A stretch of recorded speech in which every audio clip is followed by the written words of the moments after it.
Hi guys, my name is Arya and welcome to this video from Edureka which will explain hash graphs to you. So without wasting much time, let's jump into the video.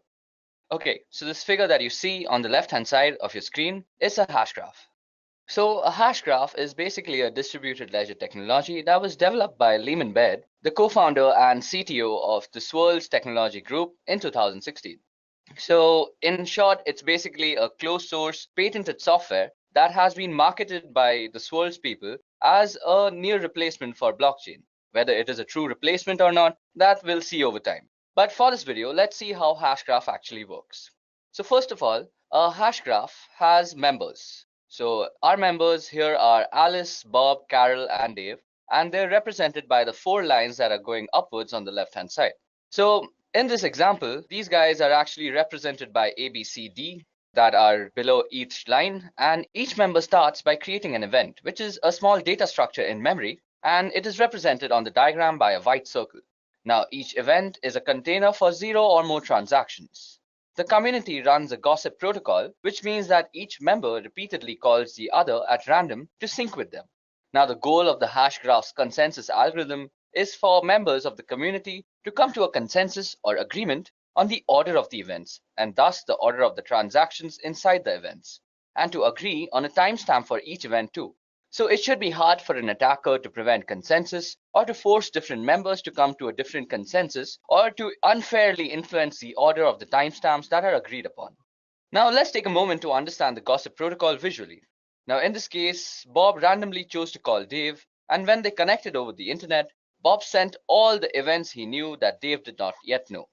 In this case, it was just one event, the one that Bob had created at the start.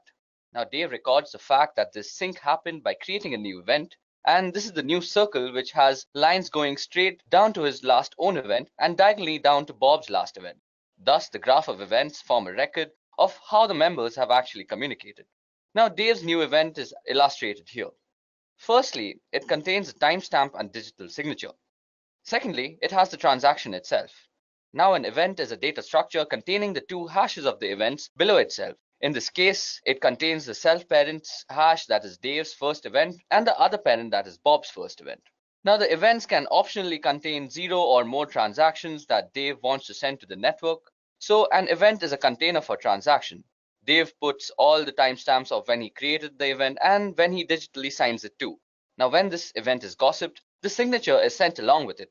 Dave then sends Bob all his events, including the new one that he just created. So that looks something like this. Now Bob then creates a new event recording the fact that they synced and including the hashes of the most recent event by himself and the most recent event by Dave. So basically, Bob's new event will have the hash of this event down here and this event that Dave had created right now. Now Bob randomly chooses Alice and sends her all the 4 events that he knows about. Now she creates a new one as this continues forever, and the graph grows like a directed acyclic graph that only grows upwards. So this is a graph connected by cryptographic hashes, and therefore it is called a hash graph. Each event contains the hashes of the event below it, and it is digitally signed by its creator. So the entire graph of hashes is cryptographically secure. It can always grow, but the older parents are immutable and as strong as the cryptographic hash and the signature system used. It is useful to now define a round created for each event. A child never has a round created before one of its parents, so as time flows upwards in the diagram, the round created can only stay the same or increase. I'll explain how rounds are created in just a moment.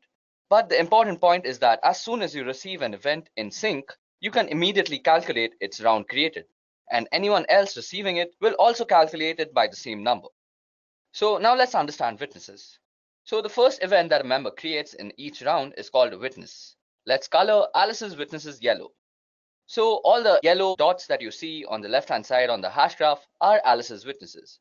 So A1 would be the witness in round 1, which is out here. Then A2 would be the witnesses in round 2, and A3 is the witness in round 3. Now let's also create witnesses for the other members. Okay, it's also possible for a member to have no witnesses in a given round. And now let's see the other witnesses that we're going to have. So the red ones are Bob's witnesses, and they are also similarly B1 in round 1, B2 in round 2, B3 in round 3, and B4 in round 4. Similarly, Carol's witnesses are colored green, and they are C1, C2, and C3. and Dave's witnesses have been colored brown, which are D1, D2, D3, and D4. Now, every witness has a property by which it is known to the network. So, a witness can either be famous or not famous. Now, let's see how we can actually calculate fame for each and every witness. So, for each witness, we need to determine whether it is a famous witness or not. Now, for example, we will be determining the witness B2 is famous or not. So, it's this red dot right out here, the witness of B in the round 2.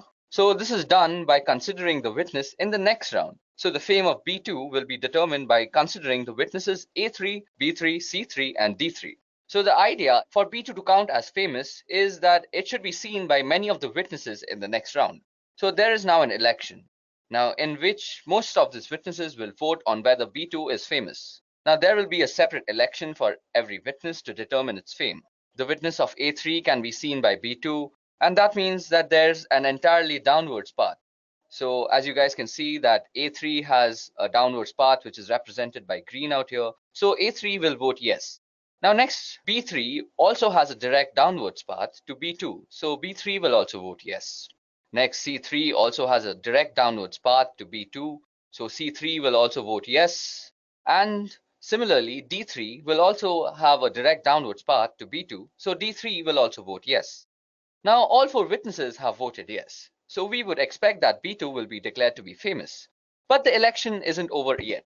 An election isn't over until the votes are actually counted. So the votes will be counted by the witnesses in the following round. So that means the votes collected in round 3 will be counted by the guys in round 4. So the votes will be counted by the witnesses in the following round, as I just said. So B4 will be counting the votes and D4 will be also counting the votes. Now the hash graph doesn't yet have an A4 and a C4, but as time goes on and more gossiping occurs, there may eventually be an A4 and C4, and they will count the votes too. Now B4 will collect the votes from every round 3 witness that it strongly sees. Now to strongly see a witness, it isn't enough for there to be only a single downward path to the person that he is collecting the votes from. So there must be enough different paths to it so that together the paths go through a supermajority of the population. Now supermajority is any number that is more than 2/3 of the population, and in this example there are 4 members in the population, so any 3 of them constitute a supermajority. Now in this example, B4 is strongly seeing A3. The red path goes from B4 to A3 through Alice and Bob, and the other red path goes through Alice, Bob, and Dave, as you just see out here through the animation I have created. There are no paths from B4 that go through Carol to get to A3. But that's okay, because Alice, Bob, and Dave make up a supermajority. So Carol isn't really needed. In fact, the second red path alone would have been enough. So therefore B4 collects the vote from A3, which is a yes, and now B4 will also try and see the votes from B3. So let's see if now B4 can strongly see B3 or not. So first of all, B4 has his first red path completely down through B3, which goes from Alice and Bob, and it also has a second path which uses Dave. So B4 certainly strongly sees B3, and it will also collect the vote, which is yes. Now B4 will also try and collect the vote from C3. So first it will check if it strongly sees C3. Now it has a path which goes from Bob, Dave, and Carol. So basically B4 also strongly sees C3. Now let's try that same thing for the 4 members, that is Bob, Alice, Carol, and Dave, to go through actually D3. So B4 will definitely count the votes from D3, which is also a yes. At this point, B4 has received a yes vote from a supermajority. So B4 decides that the election result is a yes. So this means that the consensus has come to the decision that B2 is indeed a famous node. Now if B4 had seen 3 yeses and 1 no, it would still decide yes because that's a supermajority. If B4 had seen 3 yeses and no other votes because it couldn't strongly see one of the other witnesses, it would still decide yes because that's also the supermajority. Now it's important to understand that for B4 to actually have a chance at deciding whether B2 was or A3 was famous or not, or B2 was famous or not, it would have to strongly see a supermajority of the witnesses. Now if an event X has a parent with a maximum round created of R, then that event will usually belong to that round too. But if that event can strongly see a supermajority of round R witnesses, that event is defined to be round R plus 1, and so on. So in other words, an event is promoted to the next round when it can strongly see a supermajority of the witnesses in the current round. Now, Let's run an election for whether C2 is famous or not. So I've colored C2 actually gray out here, and let's see whether it is actually famous. Now the red line shows that C3 can actually see C2, so C3 will vote yes for C2's fame. But there are actually no downward paths from A3, B3 or D3 to C2, so they all vote no. Now the votes are actually calculated by B4 again, and since it can see A3, B3, C3 and D3 strongly, it will therefore collect the votes from all of them. And the votes are no, no, yes and no, so the supermajority says it's a no, and the consensus decision is that C2 is not a famous node. Now there is a theorem that says that if any witness is able to decide yes or no, then that is the result of the election, and it is guaranteed that all other witnesses that decide are going to decide the same way. So in this example, B4 was able to decide the election. If it had collected the votes that were more evenly split between yes and no, then it would have failed to decide. In that case, we can consider D4. Now, if D4 also fails to decide, then perhaps A4 or C4 might decide it. And if none of the four witnesses can decide, then each of them will simply vote in accordance with the majority of the votes that they collect, and voting yes in case of a tie. Now, in that case, it will be up to the round 5 witnesses to collect the votes from the round 4 witnesses, and perhaps the round 5 witnesses will be able to decide. The voting continues until it eventually reaches a round where some witnesses can decide the election. Now I've done the calculations for 6 more elections on a hashgraph simulator, and the famous nodes are as follows. They are A2, B2, D2, A1, B1, C1 and D1. Now in normal operations, most events are not witnesses, so there is no election for most events.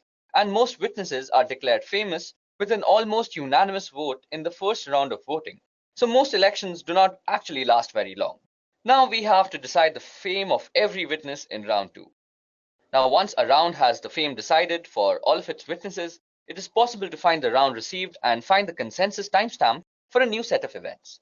So let's start by considering the black event just below A2. Now this event can be seen by every famous witness in round 2 that I've colored green.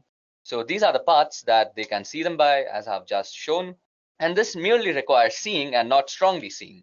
Now since the black event is seen by all of the famous witnesses in round 2, it is said to have received a round 2, or basically the round received is number 2. Now let's come to the consensus timestamps. Now the consensus timestamp for the black event can be found as follows. So firstly, we find the earliest event X by Alice, that is an ancestor of A2 and a descendant of the black event. So basically this yellow event out here that we see is the node that we are talking about. Now we have to similarly do the same thing for B, C and D. So similarly, we find the earliest event Y by Bob, that is the ancestor of B2 and a descendant of the black event. And similarly, we find an event Z by Dave and then take the timestamps of the event XYZ that were put in those events by their creators, sort all the timestamps in order, take the middle one from the list or the second of the middle two if they were an even number. And this median timestamp is actually the consensus timestamp for the black event, which will then stand as a timestamp for all the transactions contained in that event. Now consider the gray event below B2. It is seen by B2, but not seen by A2 or D2. So it was not seen by all the famous witnesses in round 2. So it's received a round that is later than 2. Let it stay colored gray to indicate that it still hasn't received a round. We find the consensus for the 6 black events and the 4 dark green events. Now, these are the 10 events that have received the round of 2. And we need to sort these 10 events into an order that all the members will agree upon. Now, this agreed order is the consensus order, and this is done by sorting them in the order that they receive their rounds. So this process of voting, sorting transactions in order of timestamps, and their round receives keeps continuing, and the system serves as a list of all the ordered transactions that have been served on the network. Okay guys, so that was about hash graphs. I hope you understood this new and upcoming technology.